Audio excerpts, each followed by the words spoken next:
भूषण जी उर्फ पंडित जी 2 दिन से एक उलझन में है। उलझन की वजह है उनके पास आया एक फोन कॉल।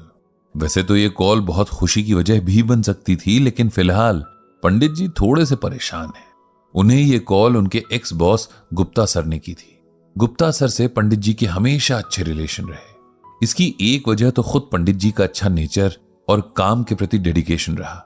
दूसरा, गुप्ता सर भी बहुत अच्छे इंसान थे, काम के मामले में बहुत प्रोफेशनल, लेकिन साथ ही अपने एम्प्लॉयज का भी बहुत ध्यान रखते थे। सबके सुख दुख में भी शामिल होते। वैसे गवर्नमेंट ऑफिसेज का माहौल अच्छा हुआ करता था। तब एक फैमिली की तरह सब एक दूसरे से कनेक्टेड रहते थे। काम का प्रेशर कम हुआ करता था तो लोग टेंशन में भी कम रहते थे। टेंशन कम होती थी तो आपस में प्यार से भी रहते थे।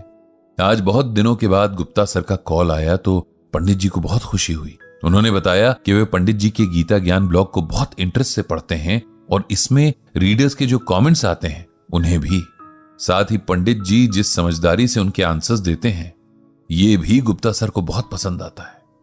बाय द वे, आप सुन रहे हैं गीता ज्ञान, ये ध्यान रहे। अब वापस आते हैं पंडित जी की कहानी पर। अब पंडित जी चाहे कितने भी न्यूट्रल रहने की कोशिश करें, लेकिन अपनी तारीफ पर एक स्माइल तो उनके फेस पर आ ही जाती थी। गुप्ता सर ने कॉल करने का रीजन बताया। एक्चुअली वो पंडित जी को इनवाइट करना चाह रहे थे। गुप्ता सर के बड़े बेटे वैभव ने अब्रॉड से MBA किया था और अब अपना काम शुरू करने जा रहा था। अगले वीक उसके ऑफिस का इनॉग्रेशन है और गुप्ता सर चाहते थे कि पंडित जी उस दिन इनॉग्रेशन में न सिर्फ शामिल हों बल्कि वैभव समेत सभी इंप्लॉयज को मैनेजमेंट और सक्सेस से रिलेटेड गीता ज्ञान भी दें। इसी बात से पंडित जी बहुत उलझन में थे। एक तरफ तो उन्हें खुशी थी कि उनके बॉस ने उन्हें इतनी इंपॉर्टेंस दी, लेकिन दूसरी तरफ उन्हें समझ नहीं आ रहा था कि वो वहां जाकर गीता से क्या सुनाएंगे, क्योंकि ये जेनरेशन, इसका काम, इसका वर्क कल्चर उनकी जेनरेशन और वर्क कल्चर से बिल्कुल अलग था। उन्हें बिल्कुल भी आइडिया नहीं था कि आजकल के खासकर प्राइवेट ऑफिसेज में क्या चैलेंजेस होते हैं, क्या टेंशन होती है, कॉलीग्स के आपसी रिलेशंस कैसे होते हैं।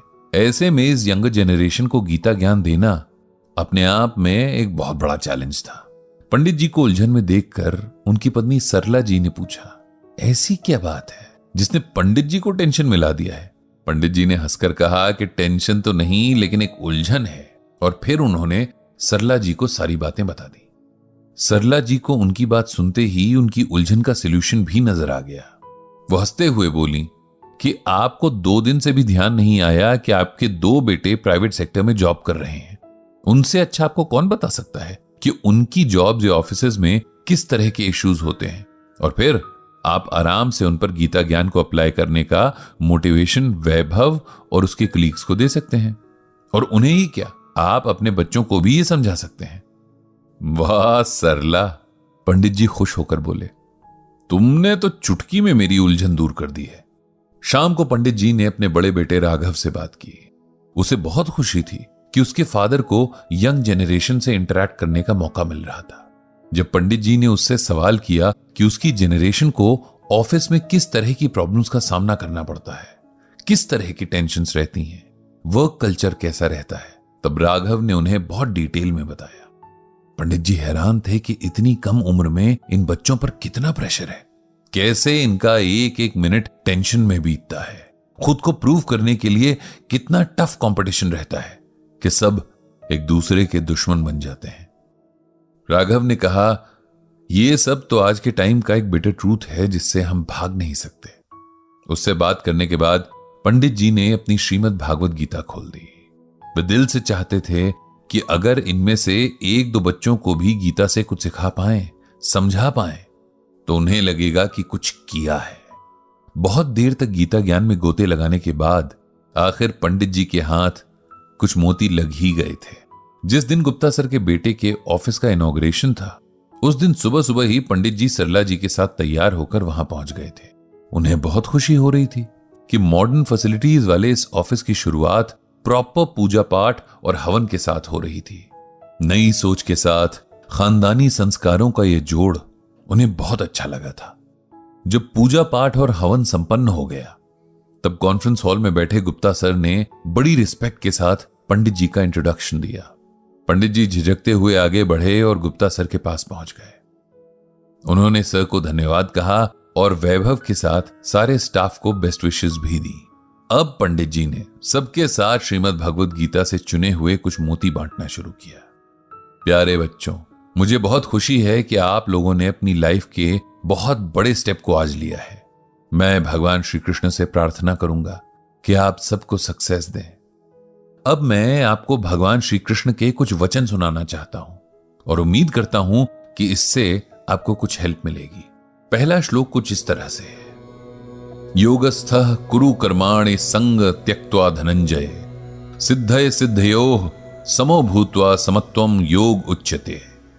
इस श्लोक का अर्थ कुछ इस तरह से है, भगवान श्री कृष्ण अर्जुन से कहते हैं कि हे धनंजय, कर्म न करने का आग्रह त्याग कर यश अपयश के विषय में संबुद्धि होकर योग धर्म का अर्थ होता है कर्तव्य। अब इसे सिंपल वर्ड्स में समझाता हूं। हम लोग धर्म का सही मतलब ही नहीं जानते। हमें लगता है धर्म का मतलब पूजा पाठ करना, व्रत उपवास करना, तीर्थ यात्राएं करना या रोज मंदिर जाना है, जबकि धर्म सिर्फ यही नहीं है। भगवान श्री कृष्ण ने गीता में कर्तव्य यानी ड्यूटी को ही धर्म कहा है। भगवान कहते हैं कि अपनी ड्यूटी को पूरा करने में कभी यश अपयश और नफा नुकसान नहीं देखना चाहिए। इससे पहले यह क्लियर होना चाहिए कि हमारी ड्यूटी क्या है। ड्यूटी का मतलब प्रोफेशनल ड्यूटीज ही नहीं, पर्सनल ड्यूटीज भी हैं। अपने परिवार और अपनी सोसाइटी के प्रति हमारी रिस्पॉन्सिबिलिटीज तय होना जरूरी है।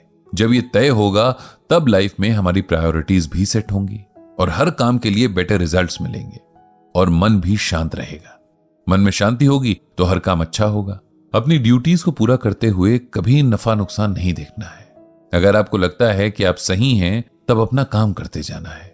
दूसरा श्लोक इस तरह से है, नास्ति बुद्धिर युक्तस्य न चायुक्तस्य भावना न चाभावयतः शांतिर शांतस्य कुतः सुखम। इस श्लोक का मतलब इस तरह है, योग रहित पुरुष में निश्चय करने की बुद्धि नहीं होती और उसके मन में भावना भी नहीं होती।